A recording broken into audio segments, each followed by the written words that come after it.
Matthew 4 verses 18 to 20. And Jesus, walking by the Sea of Galilee, saw two brethren, Simon called Peter, and Andrew his brother, casting a net into the sea, for they were fishers. 19. And he saith unto them, Follow me, and I will make you fishers of men. 20. And they straightway left their nets, and followed him. Boy, are we just like the people in Jesus' day. We say we will follow Jesus, but we put it off with all kinds of excuses. I need to work. My kids are in sports. I'll do it when I'm older. I don't have time right now for you, Jesus, but the day will come when I will have time. Imagine how that works with our earthly relationships.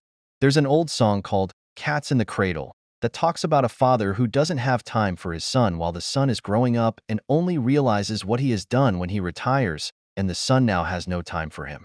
The good news is that Jesus will always have time for us, no matter how long it takes for us to wake up and make room for him in our lives. But think of what we miss.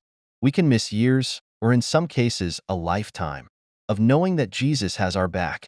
He will always be there to help and guide us. His grace will be there to keep us from making some pretty terrible mistakes. All we need to do is follow him. In one of the classes we had this spring, the video instructor explained that the yoke that Jesus asks us to take for our own is not a burdensome piece of wood that keeps us tied to the plow, but rather a point of view. Jesus asks us to view life as he did, working for justice, in communion with one another, always connected to the God who made us. Yes, it can be difficult at times because the world is always pulling us in all directions, but with the grace of God, we can do it. What has happened when you didn't follow Jesus? I know that in my life, that's when I was on my knees begging God to get me out of the mess I made. In the long run, life is actually easier when we give in, let go of the excuses, and just follow Jesus.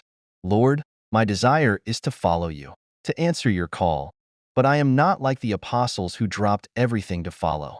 I often let the cares of my world get in the way. Give me the graces I need to make this year a better one as your disciple. Amen.